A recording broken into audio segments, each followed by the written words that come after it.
The Campbell Group has teamed up with PI Perspectives to offer listeners top-notch, affordable insurance solutions. Private investigators can get insurance for their business for as low as $305 per year. Apply now at piperspectivesinsurance.com and receive a quote back within 24 hours.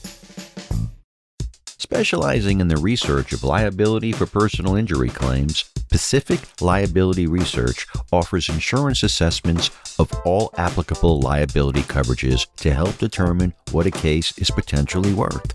Have a case with no insurance policy? Since 2019, the highly trained staff on their insurance discovery team has located over 100 million plus in previously unknown insurance coverage. They offer a full refund for any inaccurate results, and they do not charge for no-hit searches. Additionally, Investigator's Toolbox members automatically receive 50% off their first case. Just mention Investigator's Toolbox when you fill out your first order. More information can be found at pacificliability.com. Contact them today and discover the immediate impact that Pacific Liability Research can provide. Do you enjoy our podcast and the guests we bring you? Since 2019, Matt and his team have done their very best to give you amazing shows each week. If you feel like our show has helped you to be a better investigator, or maybe even inspired you to become an investigator, please let us know. We're looking for testimonials. Drop Matt an email with a recorded 20 to 30 seconds of you talking about this podcast. You can also email him something verbal about the website. His email is matthews@satellitepi.com. And if you really feel blessed for having this content, consider supporting Matt and our show by joining Investigator's Toolbox. You really have to see version 2.0. And at just 49 cents a day, it's a no-brainer. Now let's jump into this week's episode. Welcome to a special edition of PI Perspectives. Today we're celebrating Veterans Day a bit early. But before we jump into the show, we wanted to take just a moment and thank our servicemen and women for protecting our country. Now more than ever, we see the importance of protecting our country here and overseas. We also would like to take a moment of silence for those servicemen and women who have made the ultimate sacrifice.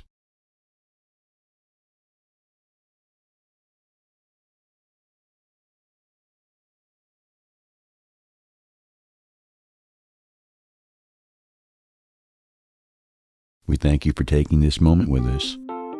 Today we're running a best of show and have retired Marine Byron Rodgers back. Brian lives and breathes in the world of executive protection and security. This show was recorded back in 2021, but the topic is a red-hot one today. We're talking about security in houses of worship. Let's join Byron Rodgers and your host, private investigator Matt Spaier. Welcome, everybody, to this week's episode of PI Perspectives. This is Matt Spaier, your host. Today, we welcome back Byron Rodgers from the Bravo Research Group. Byron, how are you? I'm good. Boom. It's an honor to be here, man. I love it. Give me a boom, right? If I don't hear the boom, it's not working, right? Bringing the energy. So first of all, this is our Veterans Day special. So thank you for serving. I really, really appreciate it. And not only for serving, man, for what you do for veterans. I just appreciate that so much, man, that you have created a pathway for guys and gals that come home that say, now what? You have really given them something to do. So tell me a little bit about that. Obviously, you were a Marine, correct? Yes, sir. And tell me a little bit about what you're doing now. Yeah, no, and it's honestly, it's one of the honors of my life as well. One, to come from that, that pedigree and then have found my way by the grace of God. And then to be like, man, this is awesome. Transitionally, to be able to go from kind of, warrior into a guardianship is like, it's just such a smooth and seamless transition. It allowed me to really, instead of seeing a lot of the things that I came back from combat with as impediments or things that just don't fit into this new civilian division of the military, I like to call it. Right. I I was able to still leverage who I was on so many levels. And it really eased a lot of that inner psychic friction we deal with as we try to like adapt. You know, it's like, it can be like being forced to watch cartoons for the rest of your life, or like being a Lamborghini forced to drive in a school zone. If you're like going from that high speed life into something else, Yeah. that has no crossover. But now, you know, I've got my school, the League of Executive Protection Specialists. We have ran with our first installation training day, which is kind of like the bachelor's degree, Right. in terms of how to get into the industry, how to do the work. I love that program because it's not just teaching you how to do EP. A lot of schools will just teach you how to do EP, but then when it comes to writing your resume, when it comes to how to interview, how to dress, how to interface social dynamics, how to interface with your team, your principals, your clients, the vendors, like how to act even, you know, in order to be successful. And the social dynamics around that all is the one thing that I see make or break people's careers. I've seen a lot of dudes that are so good, are lethal and smart and have good hearts, lose their careers because the social dynamics of it all. So focus on that. Yeah, you have to be a kind of an entrepreneurial. You got to have that entrepreneurial spirit in doing this stuff. Even if you're working for somebody, you still got to have that alpha personality to achieve things. So I think you're right, man. And what I appreciate also about what you're doing is the community, right? That you do have these conversations with one another, and there's that hand holding. And you do a lot of Zoom meetings, I think, right, where folks will come on and ask questions, and you have these. Are you doing it monthly or weekly? How often do you do it? Yeah, so for the patrons of the course, for folks that are in that course, we meet every other week, and so it's kind of my way to make sure I'm in integrity with myself and my class, that I'm doing everything I can to make sure they survive, that they make it, and that they're successful. So I'm kind of like their conciliary, you know, we do our careers together, you know, so we meet every other week. I help them work through any problems, any snags, make sure they're working our process to get into the industry, or our process to elevate their careers. And then now that we have the bachelor's class, which blew up, we've got about 300 students in the first year or so, about a year and a half. And now we've installed the master's class segment, which I'm so excited about. And that is just a consortium. It's a batch of about 20 some odd of instructors that have done amazing things in our industry. Some of the biggest name instructors in the industry. You've got your Elijah Shaws, you've got your Christian West, you've got Joe LaSorsa, you know, you've got Aaron Muldens, you've got the list goes on and on. Sure. But then also people you haven't heard of that have done amazing things in the industry, and they're tackling higher level problems. They're tackling things that, because there's really no training from once you go from being an agent to when you want to be a company owner or a team leader or a detail leader. You know, it's just like you're an agent, and then you are like, you know, I want to start a PPO, or all of a sudden you're in management, you know, and you're like, okay, I'm just going to do it. I know how to do the agent, so I can do this, right? No, it's more sophisticated. There's levels to this thing, right? Yeah, sure. So there's a lot of higher level stuff we tackle in that part of the course. And that's been such an honor to have those people who are legends and have done so much more than me in this industry sign on and join forces with me, you know, to try to bring some real high level value, more than I ever could to the industry, you know, more than I could alone.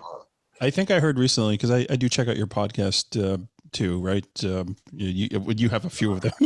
So Executive Protection Lifestyle is one I enjoy listening to. And if I heard correctly, if I remember correctly, like you've gone international with it too, right? There are folks from other countries that are now part of this program too, right? Yeah, man. So Executive Protection Lifestyle brand, and we are now branching out to different countries, you know, so we're looking for different shops and different leaders, different companies around the world to kind of have different chapters out there in the world. So we've just launched EPL Canada through Sentinel Security Plus up there. They're an awesome shop up there. These guys are all about excellence, because the reality is, if I'm really trying to impact the executive protection industry, I know the US market. And yeah, I've been all over the world, but for a guy that's in Canada where, they aren't allowed to carry weapons, it's just a different game, different culture. Yeah. And so, erecting and setting up leaders in those areas to hold the banner and the standards, right? Because it's more than just a job. It's about lifestyle, those standards there. And we've got a few other countries on the horizon. If you guys are in your country and you want to carry the flag and the standard there, let me know, because this has been pretty awesome to branch out. I don't understand Canada, how anyone gets anything done, because it's the same thing with private investigators, man. They have no access to any of the research that we have. It's so limited. And I was like, I had a guy on, I guess about a year and a half ago, maybe.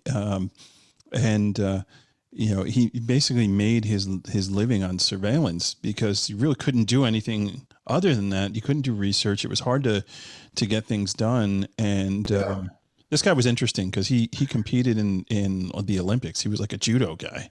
Wow. And he was like half Israeli and half Canadian. Like, it's a really interesting story. Really Canadian. But I felt bad for the dude, because he was really struggling to get work and do things, because it was just so hard.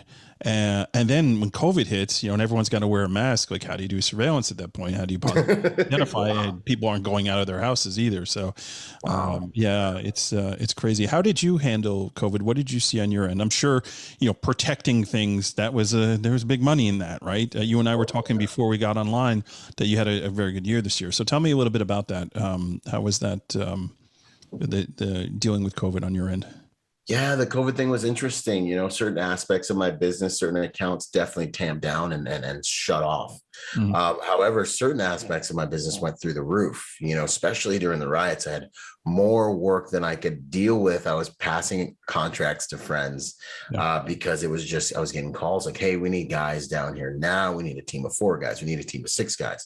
And it was just like boom, boom, boom, boom, boom, rapid fire. My high net worth families were like, we need more guys, we need more assets, we need more coverage. That was awesome. But anything having to do, I do a lot of faith-based stuff, a lot of churches and things like that.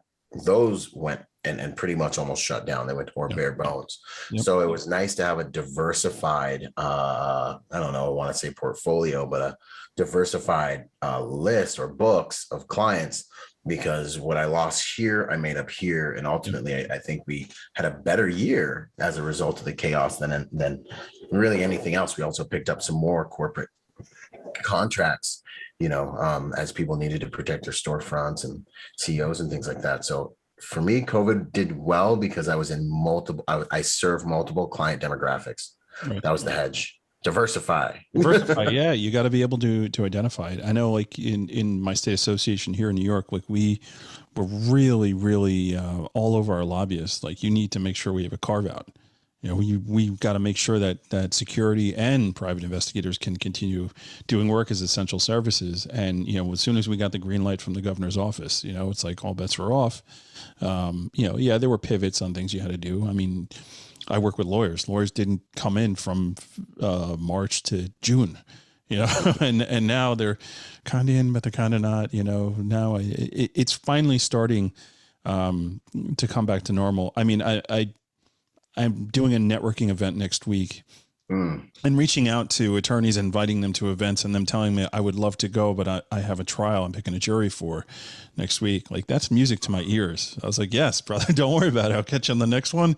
At least you're in the courtroom and you're moving your cases, because at the end of the day, if they're not getting paid, if they don't have money, they're not spending money on their cases, so on and so forth. So it's nice to see that. I mean, listen, we all got to have our card show them we're vaccinated to sit anywhere or do anything here in New York, but at least we're getting one step closer to where we need to be. So that's all good stuff, man. Step by step. So what did you notice with your schooling during that time? Did you feel like folks on your side of the profession were taking that interest in trying making themselves better, or were they just kind of tightening up and saying, all right, I can't spend any money or time on this. I got to make sure I'm earning. What was your experience on that? At the beginning, tuition went through, I mean, submission, like people joined, it went through the roof. Yeah. In the beginning were some of the best few months we've had. Right. People were like, hey, I got to sit at home. This is an Right. online course. Right. So many advantages there. You get to keep your lesson, keep your instructor. We're having meetings all the time. It's not like you pay for a course and it's a flashpoint in your career that you went to a school at one point in time. It's like, no, you're kind of part of this tribe, and then I also have set up a network and an online place for everyone to continue their relationships and continue doing their careers together. So a lot of people join the pack and a lot of activity in the groups, a lot of new signups, people signing on to the team. And then as it continued waning on. I think folks just didn't have the discretionary funding. So they just kind of tapered off for a while, for a few months. And then now, as we've come out of like the dark ages of the lockdowns and stuff, it's just gone, it's gone right back up. So it blacked out for a good month or two where we were like, wow, man, but it was obvious that it had everything to do with, socioeconomic changes. Well, when the stimmy money is gone, the stimmy money is gone, right? Yeah, man. But yeah, we weathered the storm great overall. And a lot of people just got better, and that's what I'd say. That the lockdowns and the pandemic, people either got better, in better shape, smarter. Yeah. And then you'd see other people and you're like, man, you got that COVID 5 pounds on you and you just didn't spend your time wisely and they got worse. So yeah, I started off in the pandemic, like there's no way I'm gaining weight. And I was riding an exercise bike like an animal. I was at home. Yeah. I'm listening to sermons like daily, an hour at a time, just crushing it. Right. And I'm like, this is great. And I'm like feeling really good. And then slowly but surely life got in the way. And now I'm not doing 7 days a week. I'm down to 3 or 4 days a week. And there's 2 days if I'm lucky to get on there. And of course, you packed on a little extra pounds and now it's all off, it's like back to it. And all right, let's go back to work. And gym's opened back up, which was nice. So very nice out there and do some things and feel the shame of what I let myself get into. I completely get it, man. Yeah, that's a different episode for another day. So I wanted to talk to you about houses of worship, like you had talked about that. And last time we had you on, we had teased next time, hey, we'll come back and we'll talk about that stuff, which is what we're going to do. I do want to take a break first and just hear from the sponsors. But when we come back, I want to talk about what that looks like these days as the houses of worship have opened back up and they are going. And technology has changed and some of the tools that you use to do what you need to do. So everybody sit tight. We're going to be right back and then we'll jump right into it. The NALI Midwinter Conference is live and registration is open. This year, the event will be January 31st through February 2nd at the Serrata Beach Resort in St. Petersburg, Florida. Learn more at nalionline.org. That's NALI online.org. Check out the PI Institute of Education at piinstitute.com. Since 1989, Kelly Riddle has been teaching on subjects such as surveillance, nursing home investigations, insurance fraud, domestic investigations, hidden assets, and accident scene investigations. The PI Institute of Education is a featured learning partner in the investigatorstoolbox.com. So check out the free content on the site, then visit the Institute for more great savings on additional classes. So we are talking about Crosstracks. Crosstracks is a sponsor for Investigators Toolbox and PI Perspectives. We've got Steve Mason here.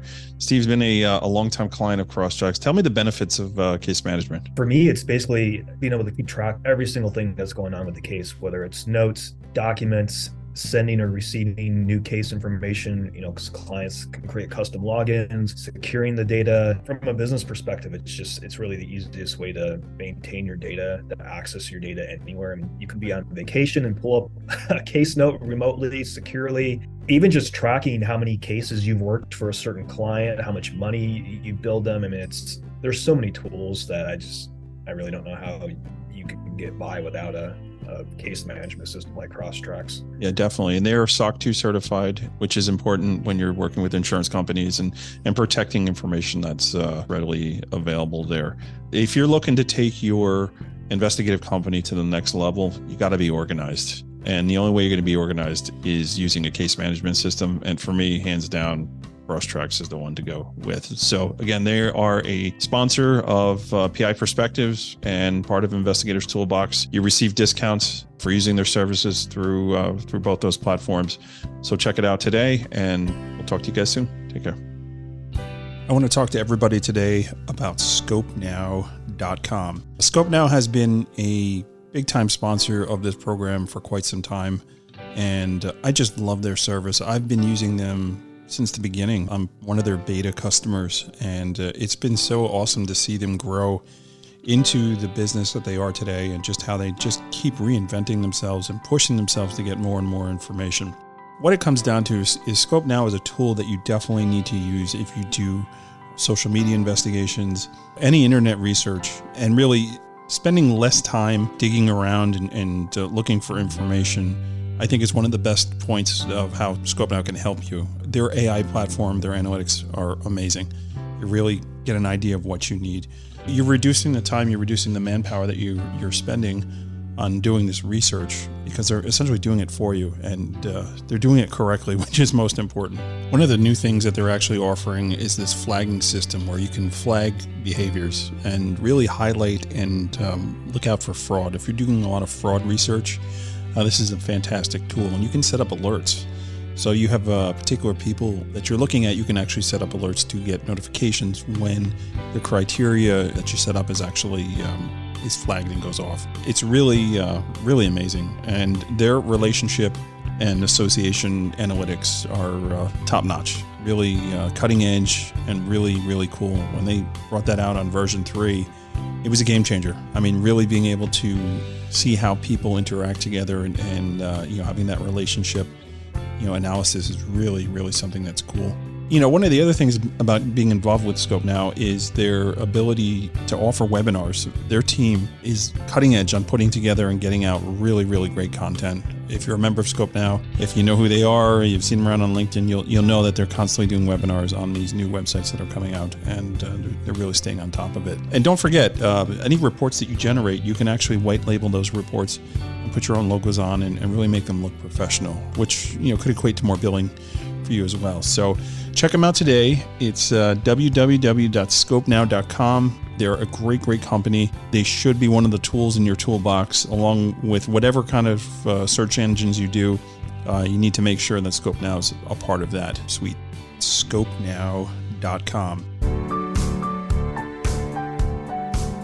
Welcome back, everybody, to PI Perspectives. This is Matt Spaier, your host. Today, we are joined by Byron Rodgers from the Bravo Research Group. Byron, welcome back to the program. Hey, boom. It's an honor to be back, man. More booms. Gotta love it. Gotta love all day. So before we jump into the topic, you do have some other stuff going on, which I want to get to and get the announcement out about.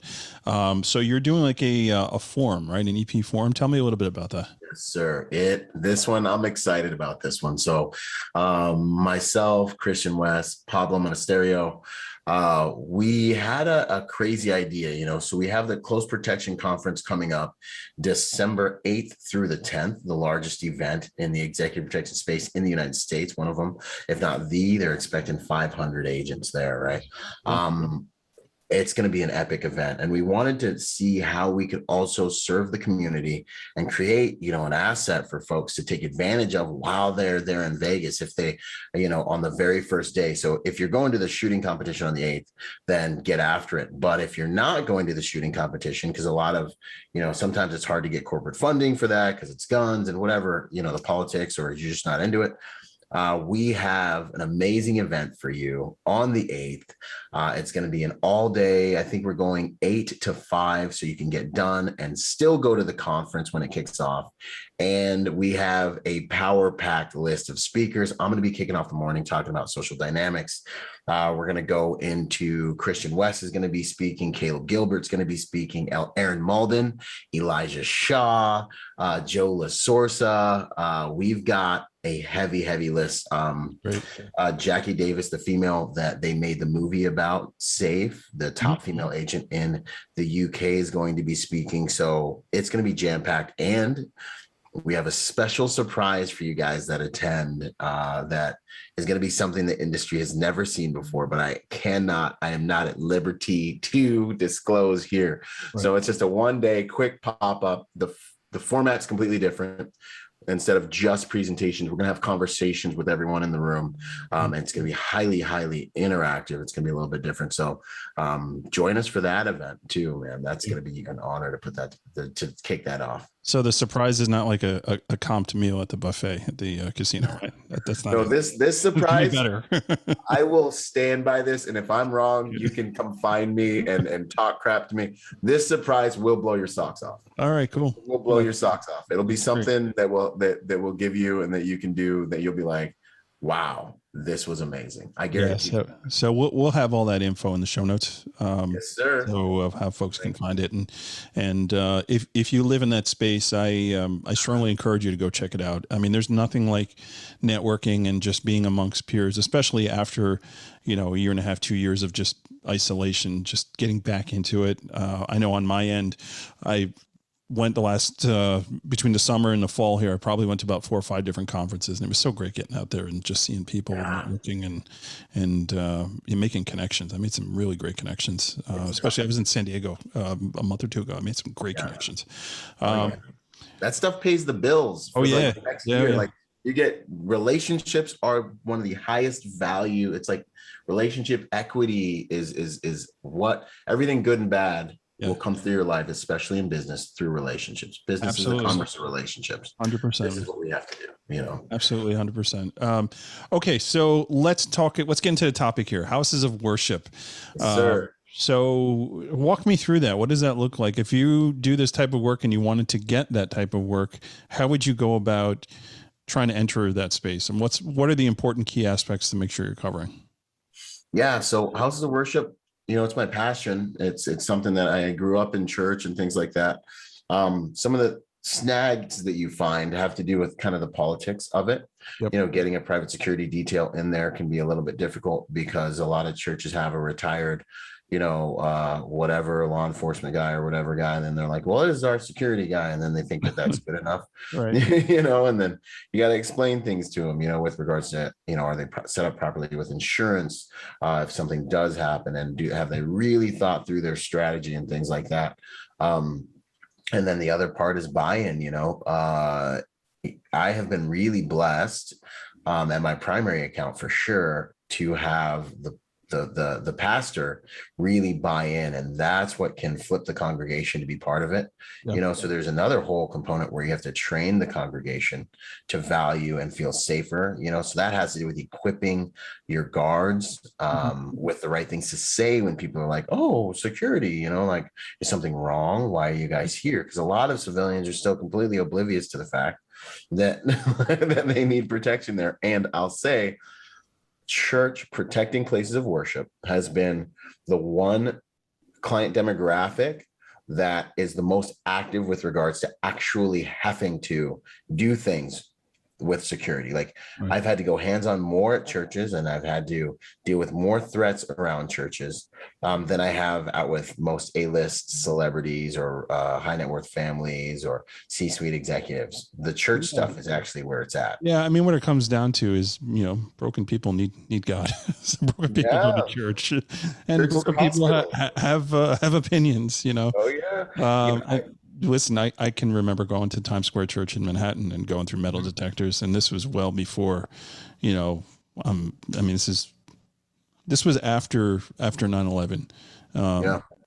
maybe 2 years after 9/11, and it's just, you get used to it. Okay, this is what I got to do to get in. It's not a big deal.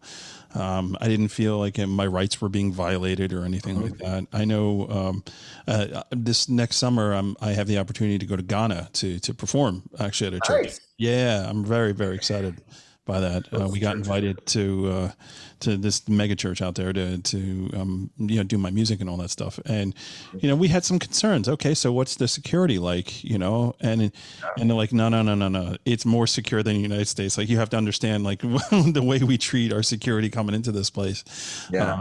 There will be metal detectors. There will no backpacks, none of that stuff. Like, that's just policy for them. Nobody argues about anything because it is what it is. It's the same thing with going to sporting events too now. I go to Madison Square Garden all the time, and going through the metal detector, but before you can even get to the metal detector, I got to show them a Vax card and a photo ID and all this. And it's a pain. It takes longer to get through, but it is what it is. This is the nature of the business and the world we live in these days, right?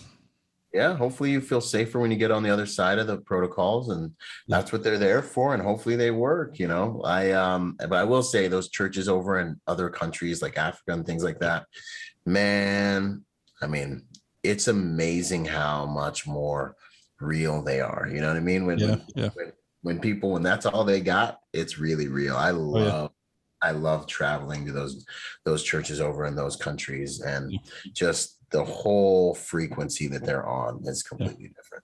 It's powerful. Yeah. Well, hey, safety is not just for the Christians, though. There have been plenty of synagogues that have had some issues. There was one in Pittsburgh a couple of years ago that it got real very quickly. And it's like, you don't realize these things. And man, I've seen some events in Crown Heights and in Brooklyn here in Queens, where there have been thousands of people attending these events. And, how do you get a handle on security with these outdoor events with 4,000 or 5,000 people, streaming and through the streets and running and going crazy, right?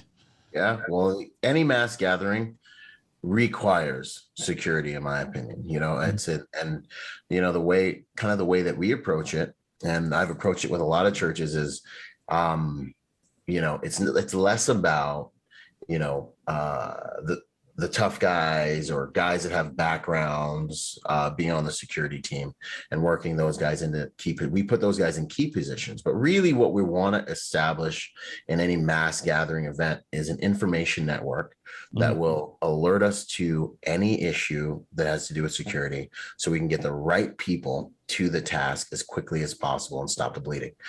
So it's really all about it. Layers and information network, putting people in key positions, and we have a plain clothes layer that's moving through the congregation. And then we also have the overt layer, which gets most of the attention, but is the greatest deterrence. We had meetings with Homeland Security and a few different government organizations when we were setting up some teams, and we're just saying, what's the best thing to do? How do we keep these places safe?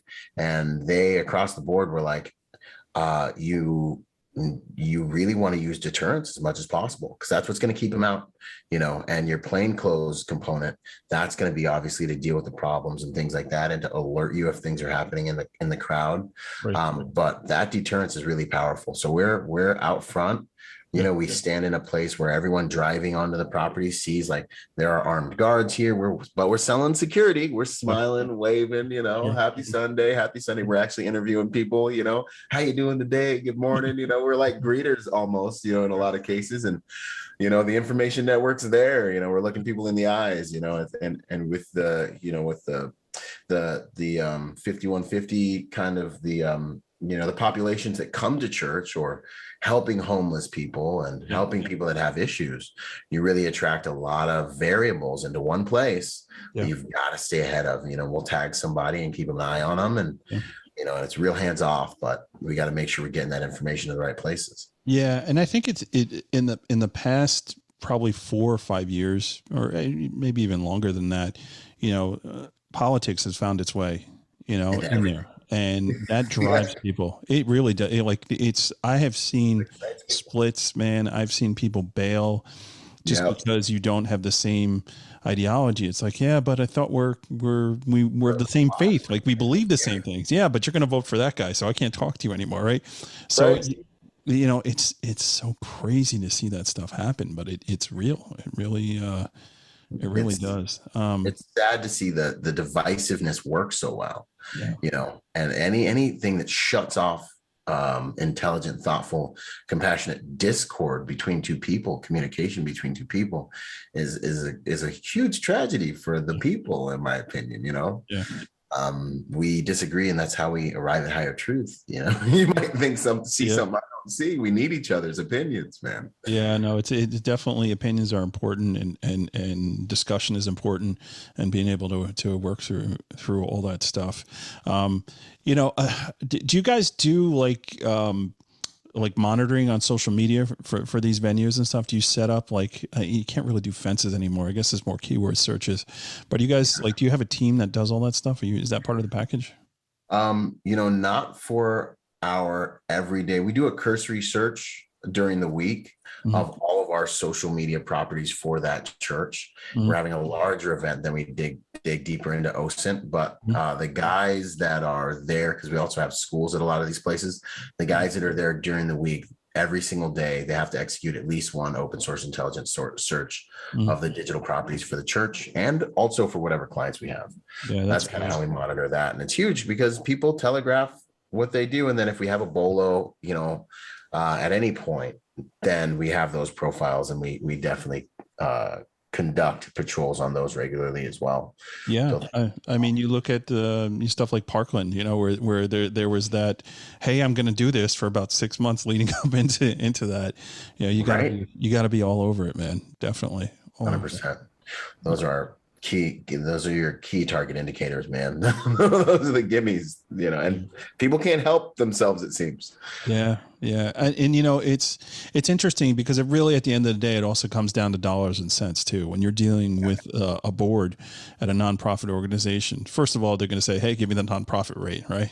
Oh yeah. That's the first hurdle you got to get over. That is the truth.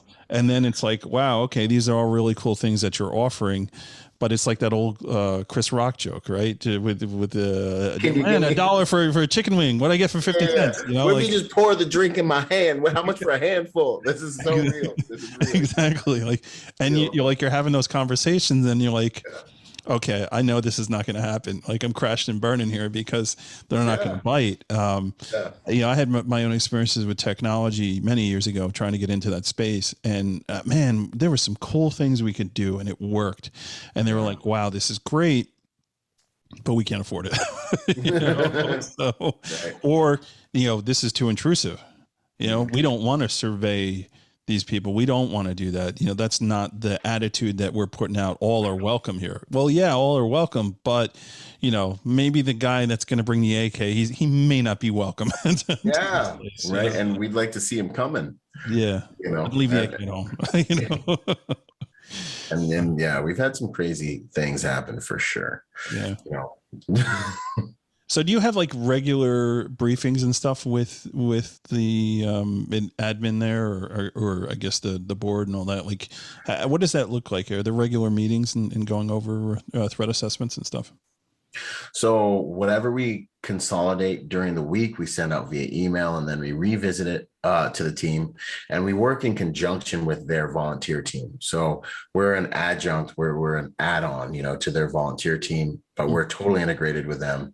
When we send out BOLOs and information for folks to get familiar with, then before service, we all circle the wagons and we talk about what happened last week, what we saw during the week, what we'll be looking for, highlight any BOLOs. We use Zillow quite a bit, actually. And we make sure people have a snapshot of any BOLOs, and that goes out to our team. And we just get on the same page for that upcoming service because we want it to be fresh in everyone's minds, So that's usually how we get that data out to everyone right before they get on, and get everyone in the right mood, make sure they're in the right frame of mind, and we get after it. Yeah. It's interesting. You were talking earlier about having the visual presence and then the non-visual presence. Oh yeah. I'm just thinking of David and Goliath, right? You got Goliath out there. He's a big dude. Hey, don't mess. Yeah, exactly. Right? But you got to watch out for David because he's got that slingshot. He's going to take you out. Yeah, and honestly, one man, shot, one kill, man. 100%. And some of our best folks, on some of our most valuable people that have been able to stop a lot of things are like, we've got this little 120-pound female that just looks unassuming, and she's in the bookstore and she's just like, hey, black shirt, green hat, is over here trying to steal this or that, and no one sees her coming. No one has any idea. It's just a chick in the bookstore with like, some kind of Bluetooth thing on, and she'll send us a snapshot, and then the big boys can walk in and be like, hey sir, how you doing today? And they can address it, and she's like a sniper, and She just moves through the facility, and no one, people are just having their conversations, and she's just giving us the best stuff, man. So she's making rag dolls at everybody. Oh yeah, absolutely, man. It works for That's sure. Cool. That's cool. So what are some of the other challenges, or what are some of the mistakes do you think folks that are trying to get into this space make when they're trying to land this type of work? I think dealing with the perception of security, coming in and saying that my team is better than your volunteers. Dealing with the fact that in a lot of people's minds, when you start to mention security for a place of worship, they're like, well, we don't want our congregation, or they naturally have an aversion to it generally. They don't want to even believe sometimes that they need it. And I feel like some security professionals will come like, one, you need this and it's better than what you have. And it gives that vibe that you're going to really change or negatively impact the culture of the church, because they're focused on their mission and the gospel. So you really want to present yourself and your team in a way that, hey, we're here to add to your mission and to help you achieve your mission. Right. You want them to understand that, like, we're here to make sure that everyone feels welcomed when they come to this church, but also that they feel safe. And, we can offer explanations for that, so that's kind of I've always come at it at, hey, we're here to add to and help you guys achieve your mission, right? Not compete with or overtake or be the security guys, Yeah, you got to swallow your pride, man. And that can be hard to do sometimes, especially when you see some guy who's been there forever, right? On site that, he worked for LAPD back in the 80s. Yeah. I don't know if that's a good thing or a bad thing. That's the guy. And you don't want to change things too quickly. A lot of guys and companies, they'll come in and want to change the world, and we're going to do this and bag checks and da-da-da-da-da. It's going to be so safe by next Sunday. It's like, church, no, brother, you want to just drip, microdose, a little bit, ratchet things up very slowly and be very sensitive to the changes, that are happening, the way you're impacting that culture, and when you've really established a baseline with one change that you've made and it's positive and everyone's like, this is kind of good, this is great, wait a little bit and then drop the next one. And it's something we struggle with in private security as executive protection agents too, where it's like, you want to come in and you want to change everything, you want to take over the world and you want to be Captain America. And it will drive you insane knowing that you have holes or vulnerabilities that you have not fixed yet. Sure. But the reality is, Max Joseph says it the best: seatbelt security. You've got to be comfortable if they're going to wear that seatbelt. If you're uncomfortable in that seatbelt and it's locking up on you, you're going to take it off. Yeah. So you have to just change what you can little by little by little. And in a few months, in a year, you'll have a pretty rock solid program if you ratchet it up properly. If you don't, you run the risk of being kicked out of the game. So, another mentor of mine said something awesome. His name's not coming to me right now. He's like, whose responsibility is protecting the principal in private security? I'm like, it's mine. I'm the security agent, top flight. And he's like, no, it's your principals, because they're hiring you, they're paying the bills, and they ultimately get to decide what you do and do not do. And if you don't you're gone. And I'm like, check the ego at the door, homie. Yeah. Because it's like we can protect them 800 ways, but they'll be like, I want this one and this one, and that's it. And you just tell you what, man, game now. You can act like that at home. Yeah, exactly. Leave it Where at you home. pay No. the bills. Exactly. That's good. I would say probably one of the biggest hurdles too is this whole idea of proactive and reactive, right? And Yes. changing that culture. And it seems like you got a pretty good thing going with how you're doing this, that you have changed that proactive, to the proactive model, Yes. which in this country, when a tragedy happens, and someone's shooting a place up in Texas, your phone's ringing the next day Buy-in. because they're like, Right. "Oh man, we got to do something," right? Yes. But it seems like you've got ahead of that, and you're doing some of the proactiveness as opposed to being reactive. And that's a big challenge as well. It is. And the tragedy of it all is that those incidents really validate the model in a lot of ways, because you wouldn't believe after those Sundays when those tragedies happen, people come to church and they're like, thank you for what you do. And that's how you got a good program, because I'm getting told thank you constantly while we're out there. We really appreciate you guys. Da, da, da, da, da, da, da. And people feel safe. And if you're not there, people are like, yo, where's security? Or, what's going on? If you change something, because sometimes we've gone into doing bag checks and then we didn't do bag checks, and people are walking up like, are you guys not doing bag checks? What's going on? Like, why are we not? Like, do I feel safe? Or you guys are in there, right? Exactly. Okay, They're all working. peeping on you, man. Yeah, man. It's crazy. All right, man. We're going to wind down here, but before we close out, give me a nugget or two for folks that are, again, looking to get into this and doing this. Like, what would be your recommendation to how to get started on it? In executive protection or church security? Yeah, let's talk executive protection. Let's say we're a PI and we say, you know what, I do have some experience where I can offer value doing EP work. What should they focus on? I think these days, and this is like right in line with what we teach in the school, is, you really want to make sure you understand the nuances of executive protection. So if I'm dealing with a guy coming from the military or law enforcement, or that has like an awesome background, it's like, all right, you can do the work. You're smart enough. You have the background. But it's not a bad idea to take a course or something that is going to teach you the nuances of executive protection. Of course, I recommend mine because it's going to teach you how to situate your resume and your LinkedIn, which is your new resume. Yep. And teach you you how to network, and how to interface with everyone effectively to get your career started. Right.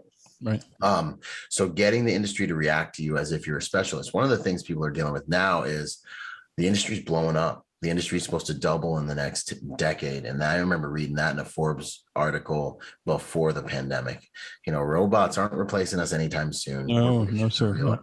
Right. Corporations are realizing they need to have their own in-house security teams. There are different client demographics. There is so much opportunity, but a lot of people are trying to get into the game. So it's becoming a red ocean of generalists now. So having the edge when it comes to your resume and marketing and relationships, having a network, this is really how you stand out and get into the game quickly and effectively and efficiently. All right, soft skills get you paid, right?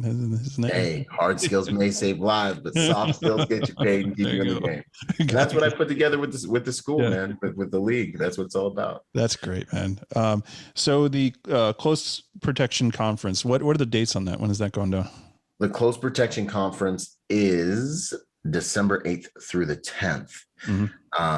And if you're not going to the conference, you can still taste the magic, and you can still be part of the 500 agents that are going there and network and everything with the EP forum.